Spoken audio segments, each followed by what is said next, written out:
සරත් වසන්ත කුමාර දොම්පේ ගල්පොතුගොඩ ජීවත් වෙන කෘෂිකර්මාන්තයෙන්ම නැගී සිටීමට වෙරදරන තරුණ ගොවියෙක්.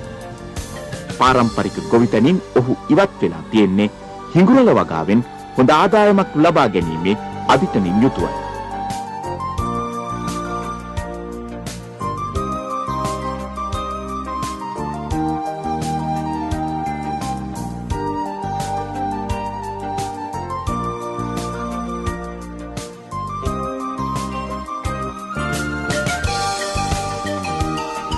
මුල් අවස්ථාවේදී රජයේ රැකියාවක් කළා. එතනින් අයින් වෙලා පූර්ණ කාලීන ගොවියෙක් වශයෙන් දැන් ගොවිතැන් කටයුතු කාර්මික කටයුතු වල යෙදී සිටිනවා.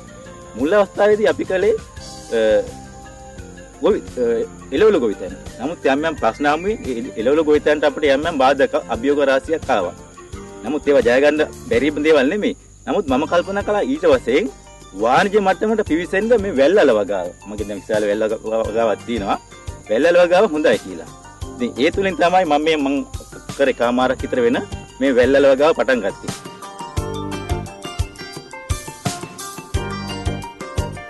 අපිට මතකයි 2003 වගේ වර්ෂයේදී අපි මේ ගල්පොතුගොඩ කියන මේ ප්‍රදේශයේ නම් මේ වැල්වල වගාව පිළිබඳව කතා කරා. ඉතින් අපි කතා කරේ සරත් වසන්ත කුමාර මහත්මයාත් එක්ක. ඉතින් එදා කතා කරේ වැල්වල වගාව පිළිබඳව තමයි කතා කරේ. ඒතර කුෂිකර්ණ ප්‍රදේශයක අපේ අතුකෝරළ මහත්තයා දැන් මෙතන ඉන්නවා. ඉතින් මේ ප්‍රදේශය ගත්තොත් එහෙම වැල්වල වගාව වගේම වෙනත් අල වර්ග රාශියක් වගා කරන්න පුළුවන් ප්‍රදේශයක් කියලා තියෙනවා. ඉතින් අපි කතා කරමු බලන්න. සරත් අපිට මතකයි 2003 වර්ෂයේ තමයි මේ ඉස්සෙල්ලත් අපි මෙතෙන්ට ආවා. සරත් ගුවන් හමුදාවේ ඉඳලා ඇවිල්ලා මේ ශේෂ්ත්‍රයට ඇවිල්ලා ගොවිතැන් කටයුතු ආරම්භ කරා කියලා තමයි එදා අපිට කිව්වේ. දැන් කියනකොට බලන්න ඇයි එදා පටන් ගත්ත මේ වැල්වල වගාව අද වෙනකොටත් ඒ විදිහට පවත්වාගෙන යනවා. අද වෙනකොට මේක ප්‍රචලිත කරගෙන තියෙනවා. ඇයි මේ වැල්වල වගාව මේ තෝරගෙන තියෙන්නේ? තිස්මත් මේකයි අපිට තියෙනවා අපේ ලක් ජනතාව වශයෙන් විශේෂයෙන්ම අපිට පාරම්පරික උරුමයක් තියෙනවා. මේ පාරම්පරික උරුම විවිධ ක්ෂේත්‍ර තියෙනවා. ඒක ආහාර පාන වලටත් අදාළයි. විශේෂයෙන්ම අපේ ආතමුත්ත කාලින් දැම්ම තිබුණ අපිට අදාළ පාරිභෝජන රටාවක්. ඒ තුල වැල්වල වලට තමයි විශේෂ තැනක් තිබුණා. හැම වෙලාවෙම බත්පතට අල බතල් එකතු කරගත්තා. නමුත් කාලය ගෑමේ මේ වෙනකොට මේ රට සාමාන්‍යයෙන් අපේ ඇලේ බවට පතලා තියෙන අර්ථාපල්. අනිත් ක්‍රමයෙන් මිනිස්සු අතින් ජනතාව අතින් ගිලී යනවා, ගොවි මහත්තුරු අතින් ගිලී යනවා. නමුත් අපේ මේක සම්පතක්, අපේ දායකය ජාතික සම්පතක්. ඒ හින්දා මම තීරණය කරලා තියෙනවා දැන් අවුරුදු වසර 20ක් තිස්සේ මම හිතන්නේ අපේ පළවෙනි රටානත් කලේ මීට අවුරුදු 16කට කලින් වැල්වල වගාව ගැනමයි ඒ සිට අද දක්වා මේ වගාවම අඛණ්ඩව ගෙන යනවා. මොකද තියෙන වගාවට තියෙන ආදරයටත් අපේ දායකයක් වශයෙන් ඉදිරි පරපුරට මේ රැකලා දීලා අගේ ඉදිරිපත් කරන නිසාත්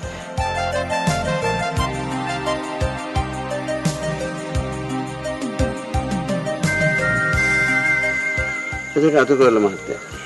ඒ සරත් කිව්වේ දැන් සරත් එදා පටන් ගත්ත අලවගාව මේ තත්ත්වයට ගෙනාවේ ඒක ප්‍රචලිත කළ යුතු නිසාමයි කියලා. කියන බඳු වැල්වල වගාව පිළිබඳව ඒකට ප්‍රචලිත වෙලා නම් ගම්පහ දිස්ත්‍රික්කයේ අද තත්ත්වය මොකද්ද වැල්වල සහ වෙනත් අල වර්ග පිළිබඳව? අතන ගම්පහ දිස්ත්‍රික්කය ගත්තාම අපේ ඉඩම් ප්‍රමාණය පරිභෝජනයත් එක්කලා ගත්තාම ගොඩක් වෙලාවට විශේෂයෙන් දොම්පේ කොට්ටාසේ අල වර්ග වලට ගොඩක් නැඹුරුතාවයක් තියෙනවා. ගොවි මහත්වයකට යොමු වෙලා තියෙනවා. ඒකෙත් මඤ්ඤොක්කා වුණාම මඤ්ඤොක්කා කිරියල වැල්වල වගේ තමයි වගා කරන්නේ. මඤ්ඤොක්කා වුණාම වැල්වල වලට විශේෂ තැනක් තියෙනවා. මේකෙදිත් ගොඩක් වෙලාවට මේ වගේ සරත් මහත්තයා වගේ ගොඩක් අය දැන් වාණිජ්‍ය මට්ටමට ගිහිල්ලා තියෙනවා වැල්වල වලින්. ඉතින් මම හිතන්නේ ලොකු අස්තන්නක් ආදායමක් ගන්නවා මේකෙදි. වැල්වල වලට යොමු වෙන තවත් හේතුවක් තමයි ගොඩක් වෙලාවට අපිට වේලක් පිරිමහ ගන්න වැල්වල උදව් වෙනවා. ඒත් එක්කම මේ අනිත් ඒවාට සාපේක්ෂව ලෙඩ අඩුයි. වගා කිරීමේ හැකියාව පහසුයි. විතරම කාබනික පෝර දාලා කාබනික පෝර වලින් උනත් වගා කරන්න පුළුවන් භෝගයක් තමයි වැල්වල කියලා කියන්නේ.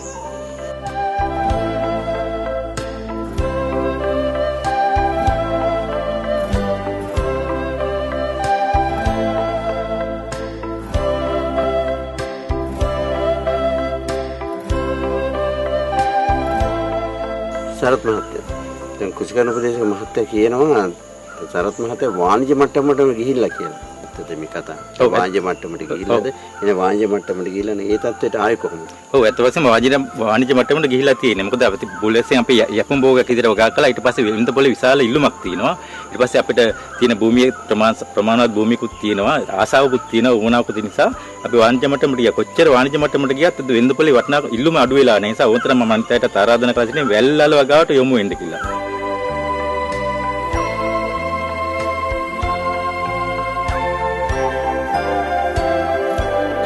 අතුගල මහත්තයා දැන් වාණිජ මට්ටමට ගිහිල්ලා නම් මේ දිස්ත්‍රික්කයේ තුල මේ තුඟ ප්‍රචලිත වෙලා තියෙනවා කියවනේ. ඒක ප්‍රචලිත වෙලා තියෙනවනේ එක වර්ගයක් නෙවෙයි තියෙන්න පුළුවන්. වැලල් වර්ග ත්‍රාසයක් තියෙන්න පුළුවන්. ඒ වගේම තමයි වගා කරන ක්‍රමවේද ඇති. දැන් වාණිජ මට්ටමේ ගොවි මහත්තයා මෙච්චර කැමති වෙන්නේ හොඳ අස්වැන්නක් ගන්න. ඒ හොඳ අස්වැන්නක් ගන්න ওই තත්වයට ඇවිල්ලා තියෙන කොහොමද? වැලල් වර්ග කීපයක් තියෙනවා. ඒකෙදි මහ වැල්වල ගත්තොත් එහෙම මේ රාජාල දන්දිල ඒ වගේ අල තියෙනවා. ඊට පස්සේ කුඩා වැල්වල කියලා ගත්තොත් එහෙම හිඟුරල කුකුලල ඒ වගේ වර්ග ගොඩක් රාශියක් වගා කරලා තියෙනවා. ඒකේ පරතරය එහෙම ගත්තොත් වගා කරන ක්‍රමයේ ගත්තොත් එහෙම අපිට තනි පේල් ක්‍රමයට හිටවන්න පුළුවන්, දෙපේල් ක්‍රමයට හිටවන්න පුළුවන්, නැත්නම් පන්දලම් ක්‍රමයට හිටවන්න පුළුවන්, නැත්නම් තනි කණුවට හිටවන්න පුළුවන්. ඒ තනි කණුව කියන්නේ අපි කණුවක් වටා වැල් කීපයක් 4-5ක් විතර වෙලා තනි කණුවට තමයි යවන්නේ. එහෙම නැත්නම් තවත් අපේ ගොවතු වල කරනවා බොහෝ විට කරන තැනක් තමයි විදිහක් තමයි තනි ගහකට අපි පුවක් ගහක් හෝ පොල් ගහක් හෝ නැත්නම් වෙනත් ගහක් හෝ තියෙනවා නම් ඒ ගහ වටා අල කීපයක් හිටවලු කරලා තනි ගහට යවනවා. ඒකත් මම හිතන්නේ ගොඩාක් කර අපිට වෙහෙස මහන්සි වෙන්න තරම් දෙයක්වත් නෙමෙයි. හරි ලේසි පහසු ක්‍රමයක් අපේ වැල්වල එදිනෙදා වත්තේව සපුරා ගන්න. ඒතරේ ගත්තාම අපිට සාමාන්‍යයෙන් වගා කරනකොට පරතරය ටිකක් අඩු කරන්න පුළුවන් තනි වගාවකදී පන්දලම් වගාවකදී සාමාන්‍යයෙන් මීටරයක් වගේ පරතරය තියලා කරලා පන්දලමට යවනවා වැල්වල හිටවනවා. ඒ විදිහට කරනකොට සරත් මහත්තයා දැන් මේක වගා කරන ක්‍රම කොහොමද අපිට කියන්න පුළුවන්ද? මේ ශේෂ්ත්‍රයේ මේ තත්ත්වයට ගෙනාවේ මොන විදිහට? මුලින් ඉඳන් අද දවසේ එනකොට මේ පැලේ හිටවන්නේ කොහොමද? පැල ටික හොයාගත්තේ කොහොමද? ඒ ටික කියන්නකො.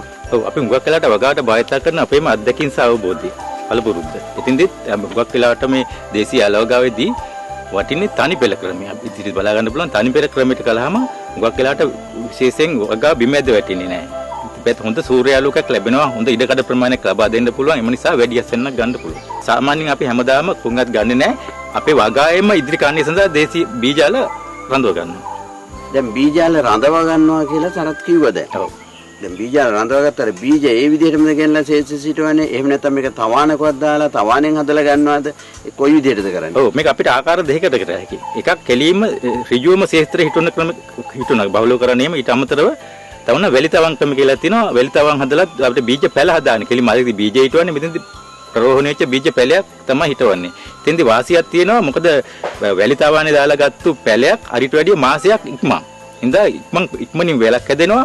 ඉක්මනින් අස්වැන්න ගන්න පුළුවන්. ඉක්මනින් වෙළඳ පොළට ඉදිරිපත් කරලා වැඩි ආදායමක් ගන්න පුළුවන්.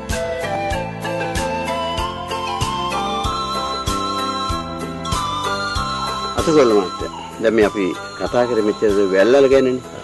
දැන් ගම්පහ දිස්ත්‍රික්කයේ තුල මේ වැල්වල විතරද තියෙන තවත් වගාවල් වලට අපේ ගොවි මහතුරු පොළඹවලා තියෙනවද අල වර්ග වශයෙන්? ඔව් අල වර්ග ගත්තාම වැල්වල වලට අමතරව මේ ප්‍රදේශයේ වැඩම ගන්න මඤ්ඤොක්කා ඊට අමතරව දැන් ලොකු ප්‍රමාණයක් තියෙනවා කිරියල් වගාවට. කිරියල් වගාව ගත්තාම සාමාන්‍යයෙන් අපිට සාමාන්‍ය හේවටට වගා කරන්න පුළුවන්. ඇත්තටම අපේ ඉඩම් ගොඩක් අපත යනවා. ගොඩක් වෙලාවට තනියම පොල් වගාවට ඒ වගේ අපත යන ඉඩම් තියෙනවා. ඒවට ගොඩක් වෙලාවට දැන් මේ හොඳම උදාහරණය තමයි සරත් මහත්තයා. සරත් මහත්තයා වල්පුවාම රබර් වගාවක් යටතේ පැල රබර් වගාවක් යටතේ කිරියල දාලා තියෙනවා.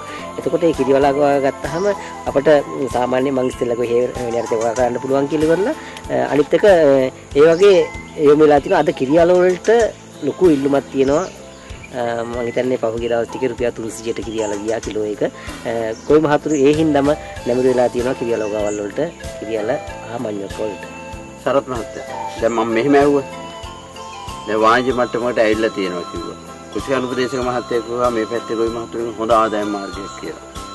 ඒක තවත් පැත්තකින් කතා කරනකොට අපේ ගොවි මහතුරු වැල්වල ගැන කතා කරනකොට මේක මේ සංගවලා තමයි කතා කරන්නේ. ඒ කියන්නේ ආලය කාරණ වෙලාවේ කාටවත් එන්න දෙන්නේ නැහැ. විදිහට ඒ වගේ ඒවත් තියෙනවා. ඉතින් අපිට කියන්න පුළුවන්ද දැන් මේ විදිහටද කරන්නේ කොහොමද අවසානයේදී දැන් හොඳයි කියන ආදායම මොන වගේ ආදායමක්ද දැන් මේක ගන්න පුළුවන් කියලා කියන්න පුළුවන්. මේ වගාවක් තුල ඔය කිසියම් දෙයක ඉදිරි ගමනකට සංගවලා බෑ. අපි මේ ළම ඉදිරි පරම්පරාවට ඉදිරියට මේ අපේ හැමෝම ඒ ශිල්පීය දැනුම දෙන්න ඕනේ. ඉතින් කිසි දෙයක් හංගන්නේ නැහැ. හැකියපමණ අපි දන අත්දැකීම් අවබෝධය සහ දැනුම දෙනවා. ඊළඟට වාණිජ්‍ය මට්ටමේ සාර්ථකව අන්තිමට අපිට ලැබෙන මුදල් වටිනාකමක් තමයි අපි අතට ලැබෙන්නේ. ආදායම වශයෙන් ලැබෙන මුදල්. සරත් මහත්තයා දැන් මුදල් කිව්වහම දැන් අපි මේ වගාව ඉස්සරහට ආරම්භ කරන්න කැමති ඇති. ඒගොල්ලෝ දිරි ගන්නවන්නත් එක්ක කියන්න බැරිද ඔය ගාන කොච්චරද ලැබෙන්නේ කොච්චර අස්වැන්නක්ද තියෙන්නේ කියන එක කියන්න බැරි. අද මේ දේශීය අලවගාවේ වෙළඳපොළට ඉල්ලුම සහ සැපයීම අතර විශාල වෙනසක් තියෙනවා. ඉල්ලුම හරිම වැඩි. මම උදාහරණ වශයෙන් අද වෙළඳපොලේ තොග වටිනාකම ඉල්ලුම අපෙන් රුපියල් කිලෝ එකක් රුපියල් 160ක් වෙනවා. ඉතින් සාමාන්‍ය අස්වැන්නත් එක්ක බැලුවාම ඉතින් ගොවි මාතුරුන්ට එක ගාන හදාගත්ත හැකි. කිලෝ එක 160ක් කියන ලොකු මුදලක් අද තොග මිල.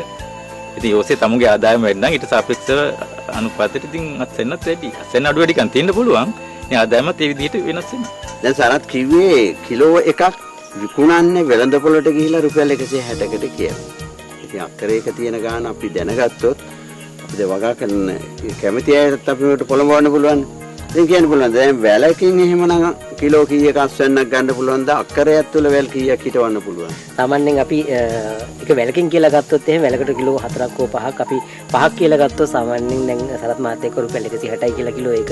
එතකොට රුපියල් 800ක් වගේ එක වැලකින් ගන්න පුළුවන් අපිට.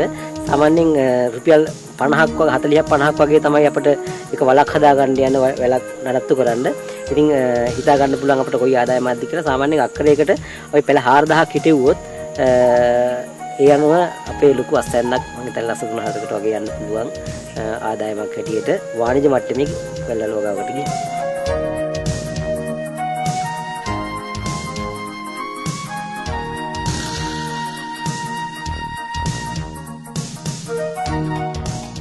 දැන් මේ සරත් මහත්තයා යතුකෝරළ මහත්තයා දෙන්නම එකතු වෙලා කිව්වේ දැන් වැල්වල වගාව සාර්ථකව වගා කරොත් එම හොඳ අස්වැන්නක් ගන්න පුළුවන් කියලා. දෙන්නම ගණිත ක්‍රමයට තමයි අස්වැන්න නැත්තම් අක්කරෙන් තියෙන ආදායම කොච්චරද කියලා කිව්වේ. ඉතින් අපිට හදා ගන්න පුළුවන්. අක්කරෙන් කොච්චර ආදායමක් එයිද කියලා. කොහොමද ඉතින් සරත් මහත්තයලා දැන් මේ වගාවට අමතර කිරියලත් වගා කරලා ඒකමුත් ආදායම ගන්න තත්ත්වයට ඇවිල්ලා තියෙන හොඳ තත්ත්වයක් තියෙන හොඳ වගාව පවත්වන ගියොත් හොඳ අස්වැන්නක් ගන්න පුළුවන්. ඉතින් අද වැඩසටහන පිළිබඳව ඔබට වැඩිදුරටත් විස්තර ලබා ගන්න පුළුවන් නියෝජ්‍ය කෘෂිකර්මාධ්‍යක්ෂ ව්‍යාප්තිය නියෝජ්‍ය කෘෂිකර්මාධ්‍යක්ෂ කාර්යාලය ශ්‍රී බෝධිපාර ගම්පහ කියන ඩිපෙන්ඩන්ට්. ඒ වගේම තමයි බදා දවසකත් කෘෂිකර්ම උපදේශක මහත්තයාට අනිවාර්යෙන් හමු වෙන්න පුළුවන්. ඒ හමුවීම තුළින් ඔබගේ කෘෂිකර්ම ගැටලු ඔබට निराකරණය කර ගැනීම හැකියාව තියෙනවා. දැන් අපේ 1920 දුරකථනයට ඔබ කතා කළොත් ඒ තුළින් ඔබගේ කෘෂිකර්ම ගැටලු ඔබට निराකරණය කර ගැනීම හැකියාව තියෙනවා.